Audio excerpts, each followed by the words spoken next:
Make this your last time. More than anybody in this chamber. Make this more than anybody in this chamber.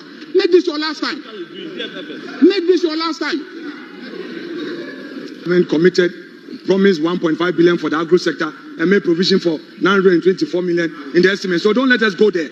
Mr. Speaker, don't let us go there. Don't lead yourself into temptation.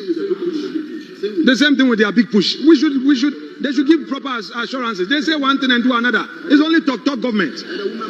They say women banking only gave 51 million. Women Honorable banking. Minority Leader, your supplementary question. Yes, Mr. Speaker. They don't keep their promises. Mr. Speaker. Minority Leader should learn to behave properly in this chamber. He should learn to behave properly in this chamber. Please, let's treat each other with respect. Please, you cannot stand here and just point accusing figure and say they don't keep their promises. This is a government that so far has kept every promise that it has made to Ghanaians. Every promise that we have made to Ghanaians, we have kept.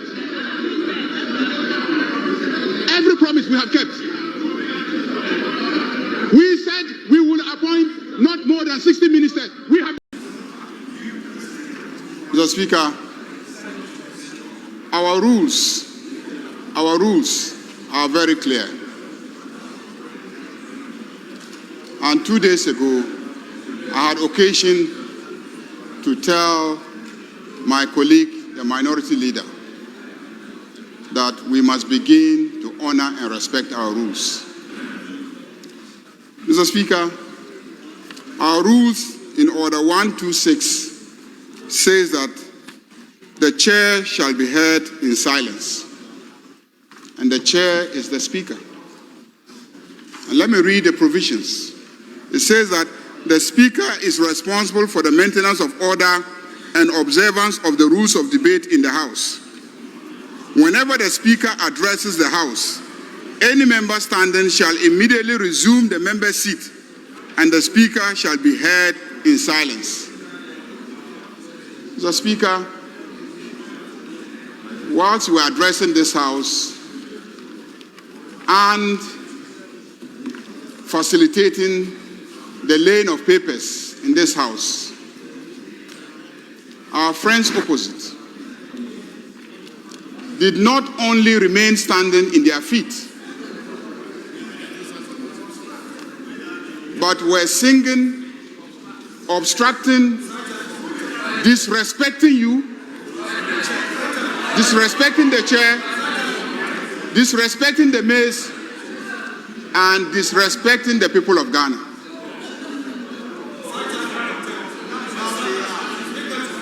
Mr. Speaker, you may choose to tolerate that, but this side of the House will not tolerate that.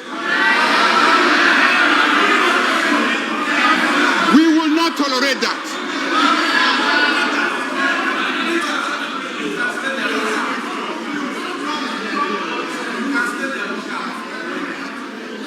Mr.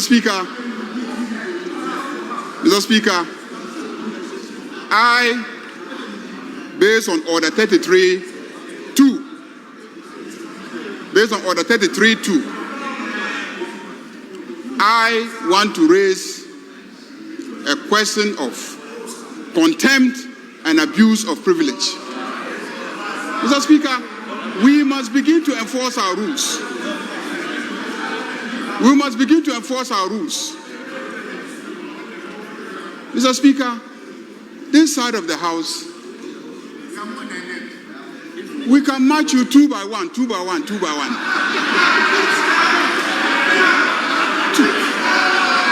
after we have matched you 2 to 1, we will still have excess.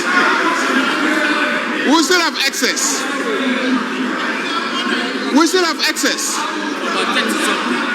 of over 30 something. Mr. Speaker, I demand that the minority leader now apologizes to your good self for this gross misconduct and misbehavior. Mr. Speaker, if he does not, I will raise a question of contempt of Parliament and abuse of privilege and ask you to rule on it now. I am giving you an opportunity. I am giving you an opportunity. Mr. Speaker,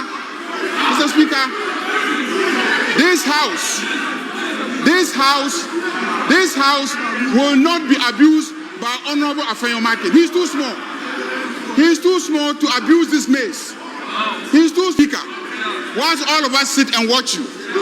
So I am sneaked out.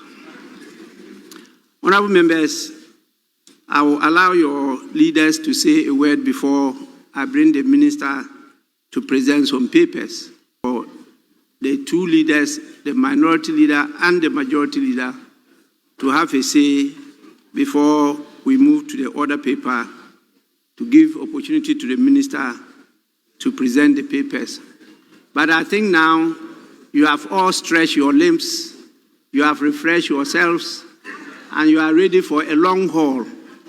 And so I'm ready for you this night. Yes, minority leader.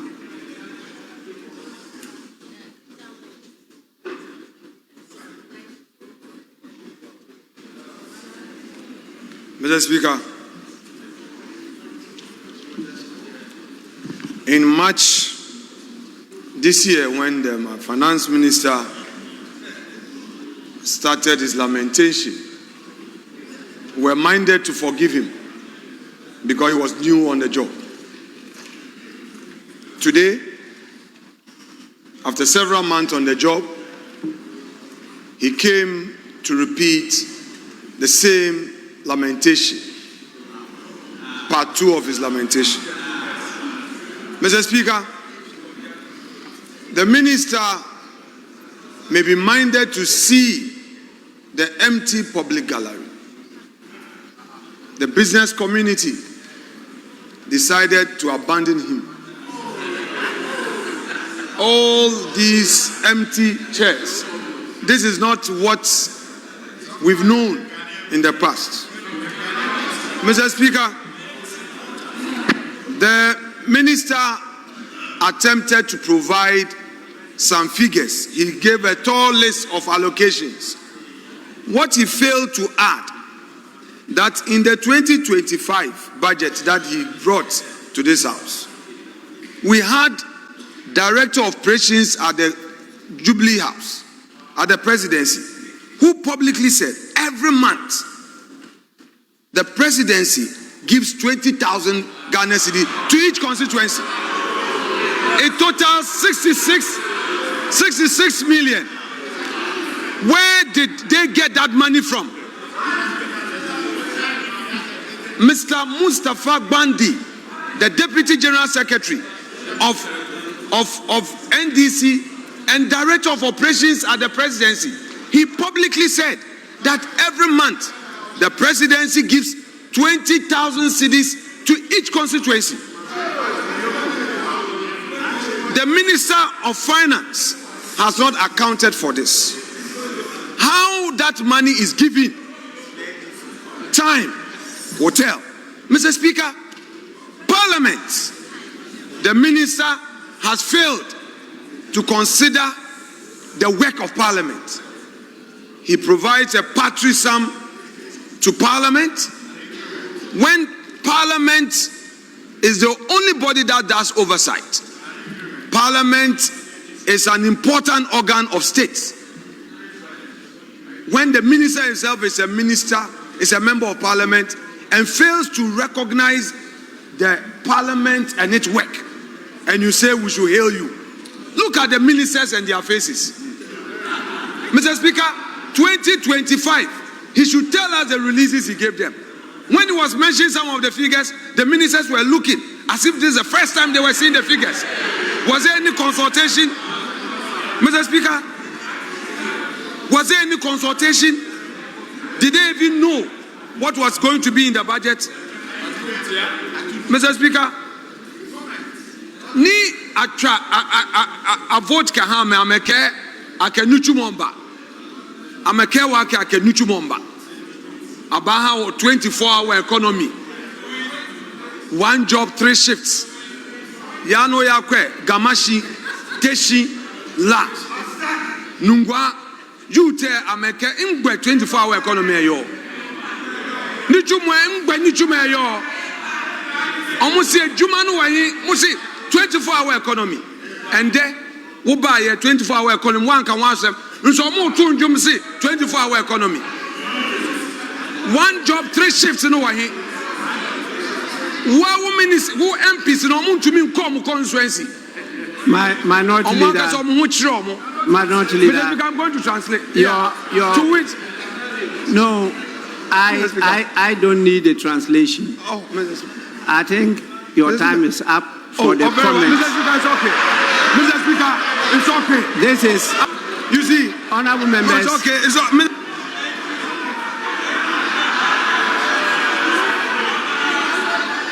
You see its full length. It is not lamentations.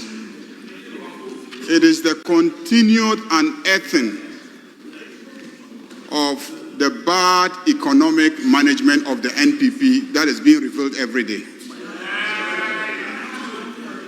Mr. Speaker, it is obvious from the budget statement that the NPP government was the worst case study of bad economic management. The NPP was bad in government, but even worse in opposition. Worse in opposition. Indeed,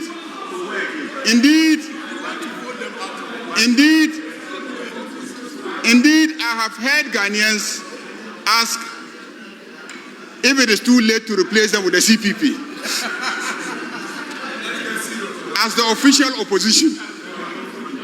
Mr. Speaker, Parliament was given a budget of 1.1 billion in 2025. In this year's budget, Parliament is being given a proposed figure of 1.6 billion.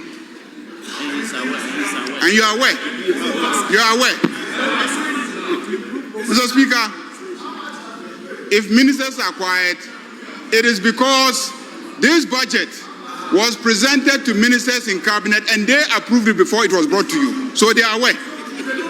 They are aware of all the figures. Everything in the budget was approved in cabinet where all these ministers were in attendance. Mr. Speaker, I am surprised that you didn't hear that the 24-hour economy program, there is a budgetary allocation of 150 million Ghana cedis. So I'm surprised that you didn't listen. Mr. Speaker, I am not surprised. I am not surprised that Ghanaians are now clamoring for you to be replaced by CPP as the official opposition. Mr. Speaker, we thank the Minister for Finance. His work clearly has been very commendable.